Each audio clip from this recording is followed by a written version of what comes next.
So welcome back. We've got a full day in the life.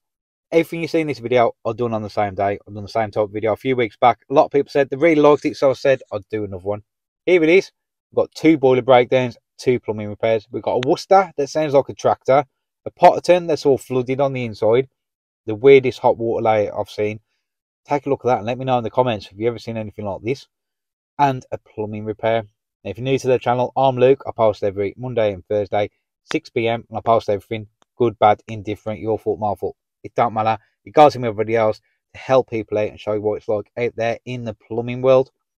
Now, if you haven't already, make sure you press that subscribe button. It would really help me out. Any questions, drop them in the comments. I'll do my best to answer them. Like the video. Let's take a look at this day in the life of a plumber. Well, it's first one of the day is going to be a dripping tap on the bath. Now, normally you'd have to take it out, size it up, pray that the local merchant's got one in stock, but I'll show you the setup we've got, which will make this a lot more simpler. Yeah, we've got a little bit of an investment in these sets, but it makes us be able to do the job really quick and easy. So yeah, let's get this one done. Yeah, get this off and have a look. So got it isolated just underneath there. So let's show you how to get these taps out. Start off with the cold. So just a little cap there. Look down inside there. There's a little screw. So let's get that out. Yeah, that screw's undone, we can undo that, but what I'd recommend is put the plug in the bath. Because if that screw goes flying, where's it going to go? Straight down there. And there we go, that's off. And what we've got to do now is undo that. And there we go. There's our cartridge. I'll show you what we use to get them out. So that's a 17mm deep socket on a ratchet. Now, you just put it over and we get that off. There we go. Nice, quick, easy. There's our cartridge. Let's see if we can line that up with what we've got in the box. So this is the set we've got for bath taps. See that?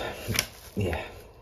All this has just collapsed, to be honest with you, because of the weight and where it's been stored, but it should marry up to the different size cartridge so you can reorder them. So let's see if we can match this up somewhere in here. Oh, that looks good. Okay. No. So we need that sort. Now normally I've got a spline gauge. I can't find it though, but it'll line up this bit at the top here. You can measure it, but I'm just going to go through this now and see what we've got. There we go. That looks bob on perfect, and it has got stamped on it the code. So that's CL4. Hold on. Yeah, CL4. And what I've done is I've put the tap on top just to make sure that it'll fit and turn. So yeah, that's it. So we need the other one, CL4. Is that it? CL4. There we go. There's our cartridges. It's simple. Hot on the left, so hot. Full of cartridges. It goes in there. Let's get our cartridge ratchet.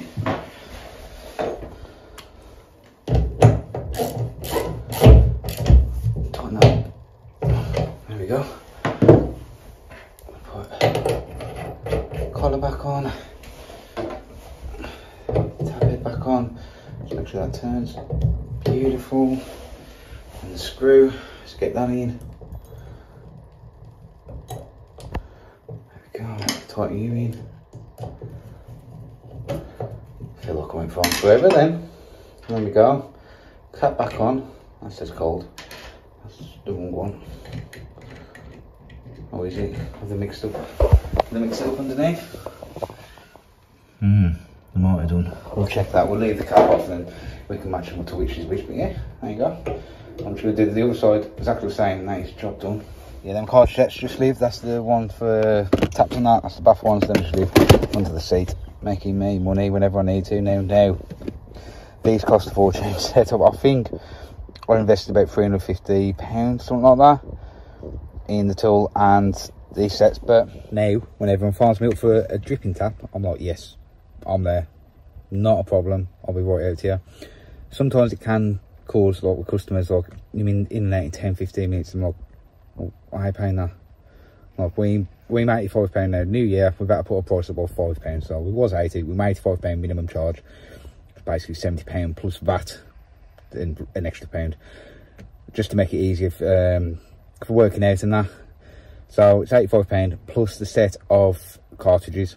So if them cartridges are £15 now, that's going to be £100 to repair a leaking tap. But if they wanted a new tap, it's going to be the cost of the tap plus fitting. Now with a bath, like I'd say, yeah, I'll book it in for an hour, but if it goes over an hour, I'm going to have to charge an extra hour.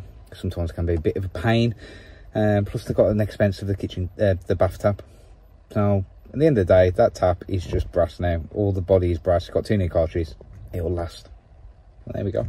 That's the bath tap all repaired. Let's head over to the next one. Right, so next one is a cylinder repipe. Now this is a proper weird setup. They've had a combi boiler a couple of years ago, but they've got a combi boiler and an unvented cylinder. So half there is unvented, the other half's on combi, and they say they're spending a fortune on electric heating the unvented. So not the unvented took out. I'll show you. It's a proper weird setup, but they want the whole house run off the combi. Just take a look at this. This is the boiler. It's a combi. I don't know why the bloke who fitted it don't come back, but all good. Needs more work for me. Yeah. Done a combi. It's a good boiler as well. 8,000 life, fair play. Let's show you what we've got upstairs. We're connected onto this sink here, onto the hot, just underneath there. It's the only place we can get to connect on, so I'm going to have to jig a bit of the pot work here. Show you what we got up in the loft. If I can just avoid this hose pipe, because I've got the hose pipe up here. There's the tank. The unvented tank. I'm trying to climb a ladder while filming. Not a good idea. Do not recommend. Right. So yeah, here's draining down. I've got the water off because that shut off on there wasn't working. Yeah, let's just put a tube lead tie. I could just put on there. Mate, breath. I need to get in shape, I do. Alright. Tighten that on and get it draining. So as soon as it's over there, I'm over the other side of the loft now, so somewhere over there we're going to come up. I've just found the hot and cold actually over here, the feeds. If I lift this back, there we go. So the one facing me there, that's the cold. So we can probably chop that there, and that one there is the hot with the cap end on. Do I still be? I should be wearing a mask, but hey ho. So yeah. That's the feeds up. That should be all right. I'm just going to see now where we're going to come up to connect on. Right, can you see where we come up? Just about. You see there? 15mm pipe. There we go. Now it's got to connect over to there. That ain't too bad. I think we'll put a 90 on that, just to bring it back across that way. We can connect into that sink while that drains down. This is where I need press. 100% I need press. That is a very, very confined space to be soldering in. Especially what happened the other week. I know I'll keep banging on about that. But yeah, spend a full length of pipe. I think. Hook it down, I think. Hook it down so I've got a straight one. Straight across there. That'll do me lovely. So I managed to bend the pipe. Got it down. We'll go down and check that in a bit, see if I got it right. I've just got to clip it. Another bit of 90. So it's going to get into that hot there, round there, and into there now. I could have gone bend there, but there's a junction box right there, so I don't really want to do that. So yeah, it should just be 2 connections up here, and that should be done. Not too bad to solder there as well, nice and open, but yeah, that ain't too bad. So that's where we come down. I've got to put it down a bit more and put an extension on, but yeah, put a couple of clips in, bring it down here, across there, and into the hot pot there, which, yeah, shouldn't be too bad. Just so we connected up here, that's the hot, so there was a cap end on there, took that off, coupler, bent the pipe round, so just avoiding them electrics, elbow onto there, and it goes over there to our hole. Put some clips on, some spacers, we can lag all that later. And you've got to trace the pipes back. Run there at the moment, just underneath there. The feeder bathroom over here, so I just want to see where them tee off, then get in there and cap them off. Tracing back the hot and cold there, but I'll tell you what, that must have been one hell of a wasp nest that was there. Look at that. I'm glad that all live when I come up. There's a few of them now knocking about, but There's no tees off here, so let's get the other side of here and have a look.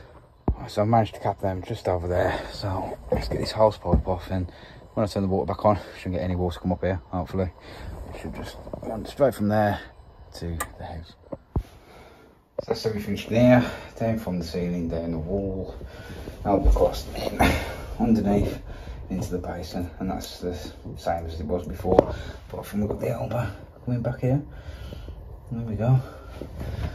So you're probably thinking, well, why does that kick that way? Well, that pipe there runs smack down there. So if I move that across to make it in line, I'm going straight through the pipe with the clip. So yeah, there you go. That's all done. Down here, it's going in the loft and laggy. Yeah, back in the loft, just doing the lagging. I put a big hole there, so I'll put the lagging down into that void there.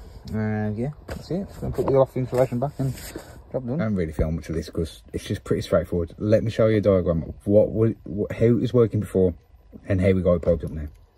So this is the layout that we had. So the boiler was downstairs feeding a sink and a toilet, and the ensuite where we was working, and the cylinder up in the loft was feeding the 2 bathrooms. So bit of a weird system. So all we've done is the hot that was here, we've just joined that into there and capped that off. And obviously the cold feed to there, that's been capped off as well. So there was having to heat this up with 2 immersions to feed these 2 bathrooms. So we just connected the hot off that sink, so it comes from the boiler, tees off there, then feeds them 2 bathrooms. What you didn't see was in that little ensuite, there was a void. This ceiling was lower than all the others, so there's a void. So I had to try and get the pipe up and through there, which was a bit of a nightmare. But we got there in the end. But yeah, that is a weird system. I've never seen anything like that. An unvented cylinder in a loft and a combi boiler down below. Now the boiler was swapped, combi for combi. So the setup's been there since they moved in. But yeah, that's what we had to do on that job. Just make sure the boiler was feeding all the other outlets. So all done on that one. As I said, I've just done a diagram just to show you what it was before and what it is now. So you can see, straightforward and simple. Now with that one, I did quote for longer than what I've been, but I did work quite fast, to be fair. Like, you know, I've really pushed myself because I've had a lot of phone calls, a lot of breakdowns. So my question to you is, would you lower your price because you've done it quicker or not? There's a conundrum. So that reed pipe, all done, all sorted. Let's go to a breakdown now. Now the phone's up this morning. Oh dear, I was already fully booked, but you know I'm not with the old ones. You got to help them out, eh? Yeah. Got a boiler breakdown. No heating, no hot water. So let's go and take a look at that. This one's a Potterton, Baxi Potterton E133 fault, which is gas supply fault, full of water, boiler's flooded inside, and a very common problem on these. If you see at the back there, very lot brown staining, the condensate hose has gone. Now Baxi have updated this hose because of this problem. So what we're going to try and do is get that circular pop. We're going to get our bent nose pliers in there and try and undo it. It is really tight in there though.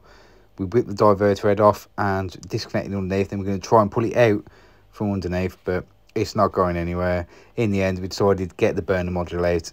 It's only 4 nuts, a couple of leads, and the gas valve nut. And that's it, that'll pull out. There we go, look at that, laws of access now. Don't know why they did that in the first place. So condensate hose out the way. We can now look at getting our new one in. I'm going to dry out the combustion box as well. You can see it's split there on taking it out. And this is a new one. You see it's totally different from the old one. So it's got the rubber grommet on there, the clips on there. And we're just going to line that up with the condensate trap and get it connected back onto the boiler. So we're just going to push it on there. And if you've got the strength in your fingers, you can just pinch them together. But we use our long nose pliers just to get it on there. Then we're just going to get it on the condensate trap here, which is a little bit fiddly while you're trying to film. I did manage to just pinch that, push the hose on. I'm just going to use my bent nose pliers again just to get it on. There we go. That is all connected back up. New hose all in place. Then we can start putting it all back together now. Then we just go up, get that rubber grommet on. It is easier to feed it up into the combustion box, then put it on. Just make sure you get it sealed right though, because you can see on there it hasn't totally gone round. Just give it a little push. There we go. That's the grommet all back in. So I'll divert head. It is really simple to get off. It is just on a clip.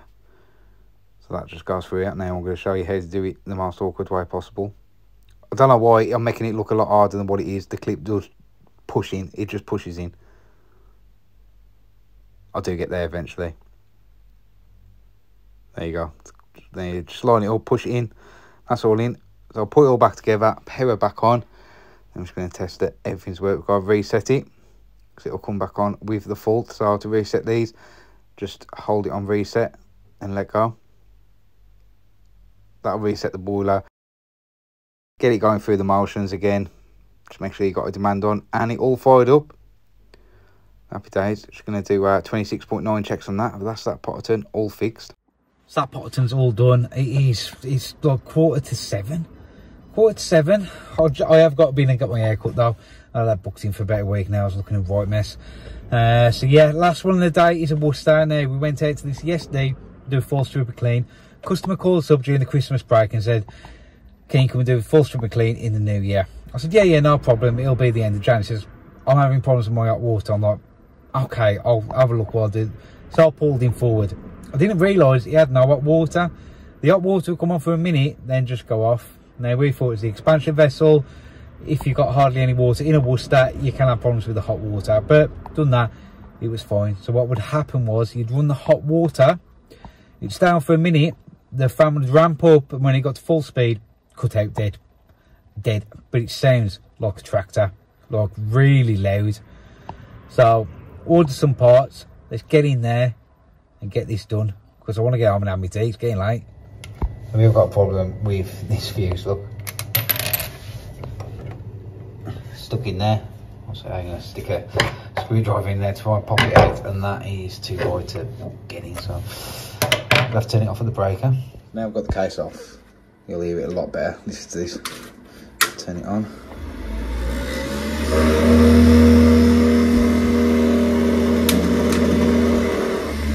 Not good. So this should come quite nice and easy because I had it all out yesterday on service.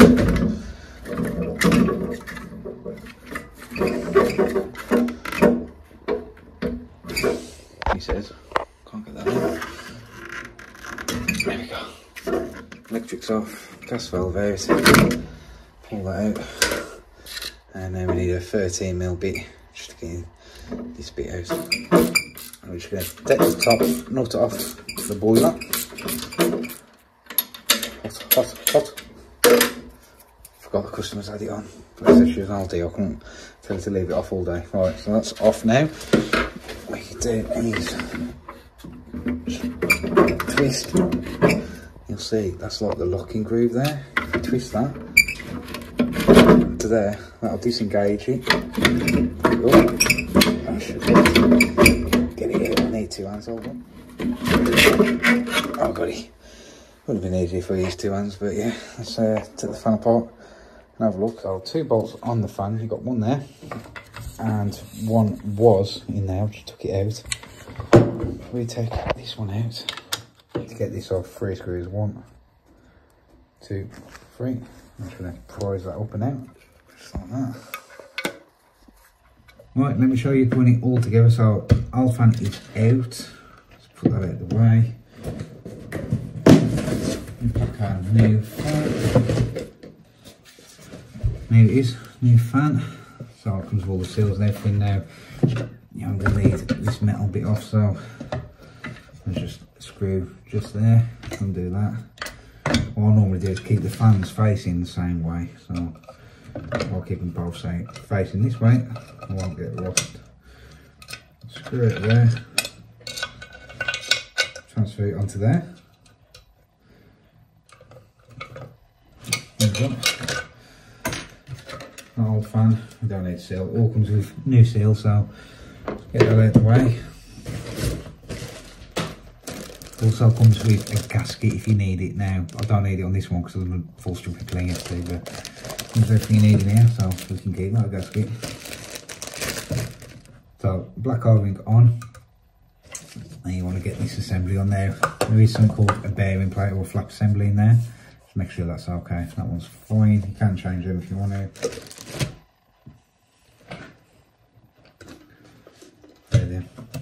about to say, I've lost screws. Assembly on like that, then you can put your screws in.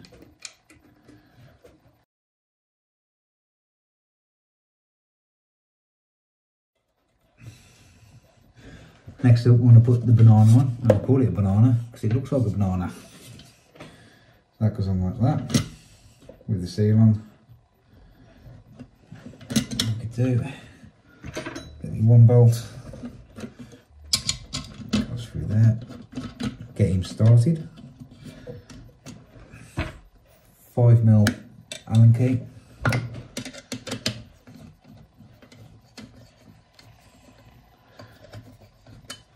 And the other one goes around the other side.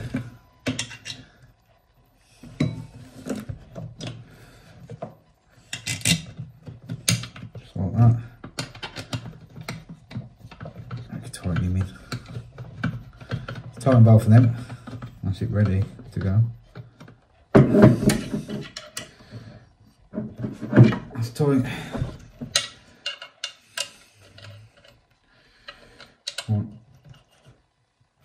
That's tight. White hose back on the back there for your fan pressure. There we go.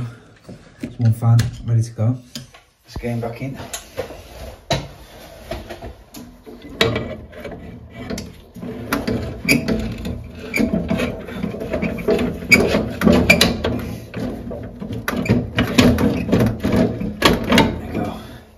That groove there, and what you want to do is like push down and just line it up here, and you twist round. There you go, it's locked in. We can get our gas valve back in down here, and the plate back over there. Tighten him in with the 13mm spanner. There you go, that's it tight. Electric's back on the fan. Where's my earth? There you are, hiding. Get him back on.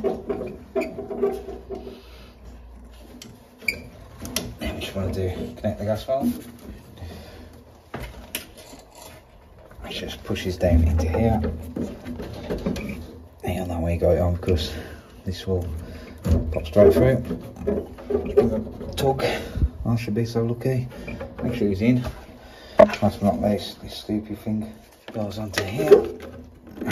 You know, stupid, to be honest with you. It's to protect the fan against water. It's like a drip tray. So if any leaks from the inner flue or something, yeah, it just goes onto that. There you go, that's it all back together. Moment of truth, just bang it on, turn the hot water on. So just put the breaker back on. That sounds so much better, so much better. Right, eco on, turn eco on these, turns preheat off. You just press and hold the button until it goes green. And what was happening before, if you put it into maximum, do the maximum, it stay on for about a minute, then just shut off. So, yeah, let's try that. Quickly take a minimum, then just check our maximum. Hopefully it will stay on there. You see, fan pressure, minus 6.7. Very good. That works.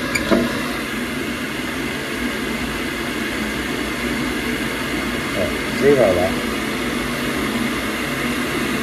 Put it back on. Yeah, I've got to adjust the maximum. So, a little tool here. That's the minimum, that's the maximum, good tool to get. And then I got this one, I think it's installed shell off here. It's just to adjust that. So I'll put it in, turn it right, and that should decrease it. Then left is to increase your CO2.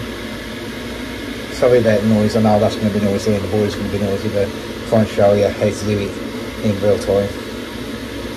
About 9.8 on that. Minimum should be about 9.2, maximum 9.8.